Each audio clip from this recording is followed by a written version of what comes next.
Kemudian yang terakhir teman-teman sekalian adalah kisah seorang sahabat yang masyhur namanya Rub'i al-Amir rahimahullah. Ini saya tutup dengan kisah ini.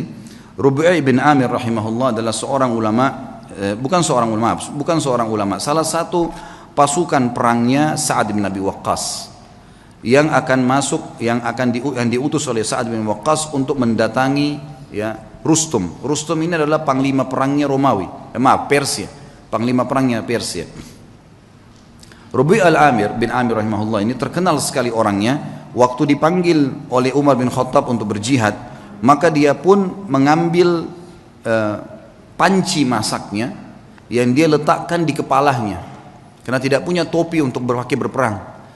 Panci masak dipakai jadi topi, kemudian pisau dapur dibawa untuk berperang. Dia tidak punya pedang. Dia nunggangi keledainya yang tua, ikut di pasukan. Oleh Amir Mu'minin Umar bin Khattab disuruh jalan. Subhanallah, Sa'ad bin Abi Waqqas waktu itu diutus pasukan oleh Umar bin Khattab dengan 30.000 pasukan menghadapi 240.000 pasukan Persia. Dan Persia kaget. Waktu mereka pun tahu 240.000, mereka tidak mundur sedikit pun. Maka Rustum ini ahli perang. Dia bilang, saya mau tahu dulu bagaimana sih kekuatan 30.000 itu, kok berani benar? Gitu kan? Seperti apa sih kekuatan mereka? Dikirimlah surat kepada Sa'ad bin Waqqas negosiasi. Datanglah 1-2 orang terus menerus negosiasi dan semuanya hampir sama perkataannya. Tapi yang paling pertama datang adalah Rub'i bin Amir rahimahullah radhiyallahu anhu. Sahabat Nabi yang mulia ini datang dengan keledainya. Gitu kan? Dia bawa pisau dapur dan ada tombak yang dia pinjam dari temannya. Dia datang, begitu tiba di istana, kata Rustum, buat dia tidak masuk ke istana kecuali sudah hormat dengan saya, dan hiasi semua istana ini dengan emas. Semuanya, pintu gerbangnya hiasi dengan emas, semuanya taruh harta-harta gelimpangin gitu. Buat mereka mau tahu gila harta enggak ini? Semuanya, bantal-bantal semua singgasana hiasi dengan emas, semuanya taruh emas, geletakin emas di sana sini. Dibuat semewah mungkin. Waktu datang Rub'i radhiyallahu anhu, begitu melihat kejadian tersebut, dia turun dari keledainya, lalu dia mengatakan, bagaimana dengan undangan kalian? Kata mereka, kau tidak bisa masuk kecuali kau harus menghormati Rustum. Mengatakan, wahai Rustum yang terhormat, saya pamit mau masuk. Kata Rub'i, saya tamu dan saya yang harus dipamiti untuk masuk, bukan saya yang pamit. Lalu Rub'i melihat di situ ada tikar permadani, di atasnya banyak emas. Sama beliau disengkirin emasnya, permadana itu diambil, dipotong pakai pisaunya dia, dibelah dua.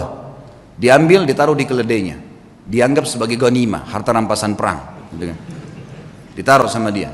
Kemudian dia mengatakan, ini pembukaan harta rampasan perang kami kalau kau tidak buka pintu gerbang. Sendirian. Dan Rub'i ini perlu anda tahu, orangnya pendek, kecil, bukan orang yang tinggi kekar. Orang-orang Persia waktu itu tinggi besar, kekar-kekar semuanya. Diberitakan ke dalam. Kata Rustum, baiklah, tutup pintu gerbang, buka sedikit saja, supaya dia masuk tunduk kepada saya. Diperintahkan masuk, pintu gerbang dibuka sedikit. Memang tidak bisa orang masuk, harus tunduk.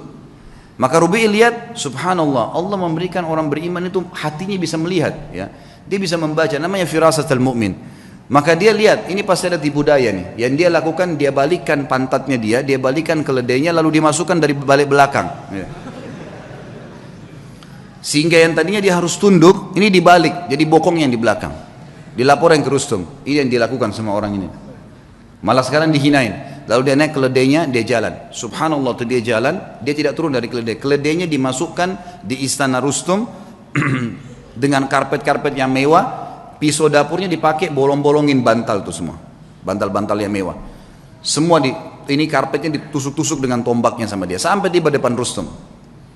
Panci di atas kepalanya, pisau di tangannya, tombak di tangan, pisau tangan kanan, ini tangan kiri, tombaknya. Kata Rustum, dipanggil penterjemah, tanya kepada mereka nih, mau apa sebenarnya datang ke sini? Terjemahkan, hai orang-orang Arab, kalian kan dulu di padang pasir, tidak punya apa-apa kecuali gembala kambing. Untuk apa kalian datang ke sini? Kalau kalian butuh harta, sebut saja, kami akan kasih pulang. Kalau kalian butuh gembalaan, kami kasih berapa bun unta dan kambing yang kalian mau. Kalau kalian ingin jabatan, kami akan jadikan, pilih siapa yang terbaik, kami akan jadikan sebagai pemimpin kalian dan kami akan kasih gaji. Lalu jawaban Rub'i rahimahullah, ini orang kalau sudah mengenal Tuhannya, dia mengatakan, kami datang dari sana tidak butuh dengan harta yang sedang kau pamerkan ini. Dan kami datang mengeluarkan seluruh hamba termasuk kamu dan kami dari menyembah makhluk kepada menyembah pencipta sang makhluk. Itu saja. Kalau kau patuh, maka kau dengan kerajaanmu, kami akan pulang. Hukum Allah. Berhenti menyembah, karena waktu itu raja mereka Kisra dianggap Tuhan. Berhenti menginjak Kisra. Kisra pun tetap dengan kerajaannya, kau tetap sebagai panglima perangnya, semua kau milikin, tidak ada yang hilang di sini. Cuma itu saja. Kemudian kami pulang. Lalu kata si Rustum, baiklah kalau gitu, izinkan kami berpikir, mungkin butuh waktu. Kata Rub'i, berapa lama kalian butuh? Sehari, 2 hari? Kata Rustum, tidak. Mungkin kami butuh 2 bulan, 3 bulan berpikir, musyawarah dulu. Kata Rub'i, saya hanya kasih kalian waktu maksimal 3 hari. Karena pemimpin kami Nabi SAW mengizinkan musuh berpikir 3 hari maksimal. Tidak boleh lebih daripada itu. Kata Rustum, terjemahkan ke orang ini. Ini siapa? Pemimpin mereka. Kata Rub'i, terjemahkan. Kau pemimpinnya? Dia bilang bukan. Saya pasukan yang paling di belakang. Gitu. Saya ini pasukan yang paling biasa, prajurit yang paling biasa. Kata Rustum, terjemahkan lagi. Kenapa kok kau bisa ambil keputusan begitu? Dia bilang, dijawab sama dia, karena agama kami mengajarkan dari pemimpin muslim sampai masyarakat biasanya keputusannya satu. Kalau saya sudah berikan amanah, keamanan, semua harus patuh terhadap pemimpin saya. Muslim semua begitu. Kami satu jasad. Kata Rustum, baiklah, izinkan pulang orang ini. Begitu diizinkan pulang, kata Rustum, tulis surat kepada Kisra. Ini yang sedang kita hadapin nih, semuanya 30.000 manusia yang kayak gini nih. Ini untuk dihadapin susah nih. Gak bisa, keras, tegas, dan memang maunya, gak bisa. Harus begitu. Tidak ada jalan lain. Urusan tangan Anda, berperang atau kita mengalah saja. Ini gak bisa. Karena Kisra gak berhadapan sama pasukan muslimin, dianggap kuat, udahlah pasukan, perang aja, lawan, gitu kan. Ringkas cerita terjadi peperangan tentunya. Tapi yang kita ambil pelajaran bagaimana Rub'i radhiyallahu anhu, teman-teman. Orang kalau mengenal Allah, harta jadi kecil buat dia. Ya. Semua apapun yang Allah haramkan ditinggalkan. Seindah apapun itu. Berapa banyak kisah tadi yang kita sebutkan, anak muda yang meninggalkan perzinahan dengan menaruh kotoran di bajunya, berapa macam orang-orang soleh yang sudah kita sebutkan kisahnya. Yang jelas yang kita simpulkan teman-teman sekalian, berhubungan dengan Rabbul Alamin, sering komunikasi dengan dia sebagaimana dia sudah ajarkan kepada kita semua. Mau keluar rumah ada doanya, mau masuk rumah ada doanya, mau makan ada doanya, habis makan ada doanya. Doa itu apa? Komunikasi dengan Allah. Keluar rumah, bismillahi tawakkaltu Allah, dengan nama Allah saya bertawakal, menyerahkan diri kepadanya. Kata Nabi SAW, kata Allah SWT, wa may tawakkal fahuwa hasbuh. Yang bertawakal pada Allah, Allah jadi pencukup baginya. Seorang syekh pernah menangkap di Riyadh seorang penyihir besar. Penyihir terbesar ini datang dari Afrika, ditangkap.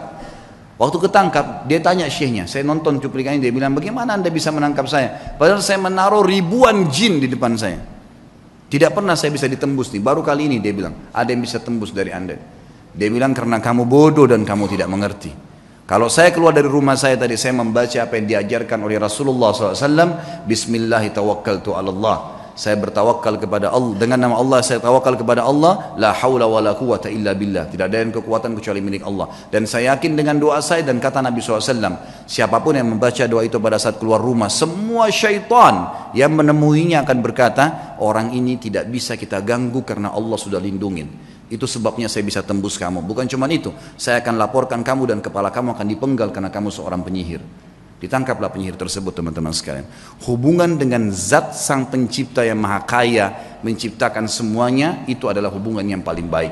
Maka jalinlah hubungan yang baik dengan Allah, maka Allah akan baikkan semua. Sebagai penutup kata-kata saya, kata Nabi SAW, siapapun yang berbuat perbuatan yang Allah ridha, Allah cintai perbuatan tersebut, Allah akan buat semua makhluk mencintainya. Dan kalau seseorang berbuat perbuatan yang buruk yang Allah benci, maka Allah akan buat semua makhluk akan membencinya. Kata kuncinya kembali kepada Allah subhanahu wa ta'ala. Allahu alam. Mudah-mudahan bermanfaat dan semoga Allah menjaga kita menjadi hamba-hambanya yang saleh, hamba-hambanya yang mengisi sisa umur ini dengan ketaatan dan kepatuhan kepadanya. Dan semoga Allah selalu mengikhlaskan niat kita, menambah ilmu kita, dan juga menyatukan kita semua di surga firdausnya tanpa hisab dengan izinnya. Kita berdoa kepada Allah SWT, semoga seluruh muslimin yang sedang sakit disembuhkan penyakitnya, semua yang utang dilunasi utangnya, yang belum dapat hidayah dimudahkan mendapatkan hidayah, yang sudah dapat hidayah dimudahkan untuk mengamalkan, seluruh muslimin yang pernah berbuat dosa dimaafkan oleh Allah, diganti dengan pahala. juga seluruh orang tua kaum muslimin dan muslimat yang masih dan juga sudah yang meninggal. Kita berdoa dengan kemahakuasaan Allah dan kemahaperkasaannya agar menolong saudara kita di Palestina, di Syria, di Yaman, di Irak, di Myanmar, dimanapun mereka berada. Semoga Allah kokohkan telapak kaki mereka, ikhlaskan niat mereka, terima para syuhada mereka, dan juga Allah muliakan Islam di tangan mereka dan tangan kita semua. Dan semoga Allah memberikan kepada kita mempartisipasikan kita bersama mereka di pahala, baik dengan doa dan hatta juga dengan jiwa kita. Dan sebagai penutup, semoga Allah dengan kemahamurahannya sekali lagi menyatukan kita di surga firdausnya tanpa hisab, sebagaimana ia satukan kita di majlis ilmu yang mulia ini. Kalau ada benar dari Allah, tentunya. Kalau ada salah dari saya, mohon dimaafkan. Subhanakallahumma wa bihamdika asyhadu an la ilaha illallah astaghfirullah wa atubu ilaih. Assalamualaikum warahmatullahi wabarakatuh.